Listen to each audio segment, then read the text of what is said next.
এই কাজটা করার জন্য চলে যাচ্ছি আমার ফালাকাটা ভুটনিঘাট। আর ঘরের কন্ডিশন তো দেখে নিয়েছেন, সিলিং একটা করা আছে, তার উপরে কি আছে দেখে নেওয়ার দরকার। আর এই যে ডিজাইনটা রেডি হয়ে গেছে প্রায়, এটার মধ্যে কেমন করলে কি হবে, যেহেতু 2 দিন পরে কালী পূজা, সেই জন্য একটু এমার্জেন্সির কারণে আমরা টোটালে যতগুলো লোক আছে কাজ করার, টোটাল 8 জন লোক সবাই চলে এসেছে কিন্তু এক জায়গাতে কাজ করার জন্য। আর এই কাজটা আসার পরে দেখেছে ঘরের কন্ডিশন এরকম হয়ে আছে, প্রত্যেকটা বাড়িতেই তো ঘর একটু এলোমেলোই থাকে, তো সেই ঘরটা রেডি করার পর তারপরে কিন্তু কাজ শুরু হয়ে যায়। এই যে রেডি হয়ে গেছে পুরো ঘরটা মোটামুটি খালি, একটা সিলিংটা আগেরই করাই আছে, তোমরা তো দেখিয়ে পাচ্ছেন যে সিলিংটা কিরকম করা আছে। আগের যে সিলিংটা আছে সেটা কিন্তু খুলবো না, আজকের সিলিংটা হবে। আগের সিলিংটার নিচেতে নতুন করে আরেকটা সিলিং, একটা সিলিং এর উপরে আরেকটা সিলিং লাগিয়ে দিব, কারণ এই সিলিংটা যে করা আছে আগের সিলিংটা এটা একটু পুরনো হয়ে গেছে, বাড়ি মালিকের পছন্দ হচ্ছে না, সেই জন্য কয়ে যে আরো নতুন করে একটা সিলিং লাগাবে। তো যেহেতু আগের সিলিংটা আমার শক্তিশালী আছে, মজবুত আছে, কাঠের বাটাম দিয়ে ভালো করে মজবুত করে বানা আছে, সেই জন্য সেই সিলিংটা না খুলিয়া তার নিচেতে পিভিসি সিলিংটা লাগাচ্ছি আজকে। তো আর একটা কথা তোমার সবার সাথে শেয়ার করে যাচ্ছে, তো কয়েকদিন থেকে কিন্তু শেয়ার করা হচ্ছে না। আসলে আলিপুরদুয়ার যে আছে, আলিপুরদুয়ারে একটা জায়গা দেখিয়া আমরা একটা প্লেস খোঁজার পরে ওইটা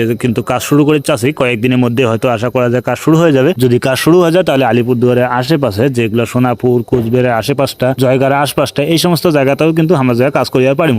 ওই সমস্ত জায়গা থেকে অনেক লোকে ফোন করে কাজের জন্য, কিন্তু আমরা যাওয়ার পারি না। আসলে আমার বাড়িটা হচ্ছে ধূপগুড়ি জল ঢাকা, তো বাড়ি থেকে অনেকটাই দূর হয়ে যায়, সেই জন্য যাওয়া হয় না। তো সে চেষ্টায় আছে যে আলিপুরদুয়ারে চেষ্টা করবো। তোমরা যায় আলিপুর, সোনাপুর, কোচবিহারের আশপাশ আর এই যে জয়গার আশেপাশে থেকে মোর এই ভিডিওগুলো দেখেন, তার একটা মোর রিকোয়েস্ট থাকবে যে তোমরা একটু সহযোগিতা করে জানিয়ে দিবেন যে আলিপুরের যে সোনাপুর জায়গাটা যে আছে সেই জায়গাটা যদি আমার যদি থাকিয়া কাজ করে যাই তাহলে কি সুবিধা হবে কি অসুবিধা হবে তোমার।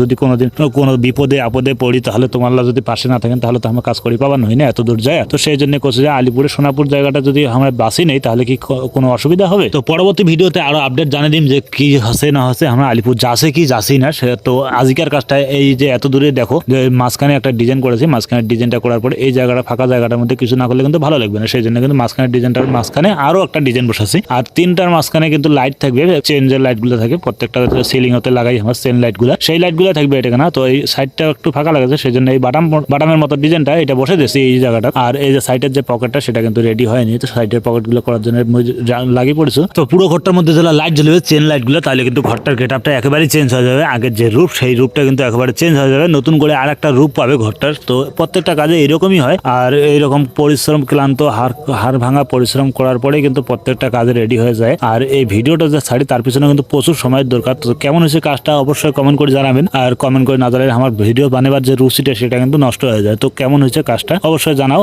আর এই লাইটগুলো, চেন লাইটগুলো জ্বলে নাই, কারণ ইলেকট্রিশিয়ান যে আছে আমার একটু ব্যস্ত থাকার কারণে আজ লাগাবে না, কালই লাগাবে। তো পুরো ভিডিওটা যেহেতু হয়ে গেছে কমপ্লিট আর চেন লাইটগুলো দেখা হল। সবাই ভালো থাকবেন, সুস্থ থাকবেন। আর মোর সাথে যোগাযোগ করে চাইলে কমেন্টে কাহো নাম্বার দিবেন না, মেসেঞ্জারে যোগাযোগ করবেন, মেসেঞ্জারে আমি সবার রিপ্লাই দেওয়ার চেষ্টা করি।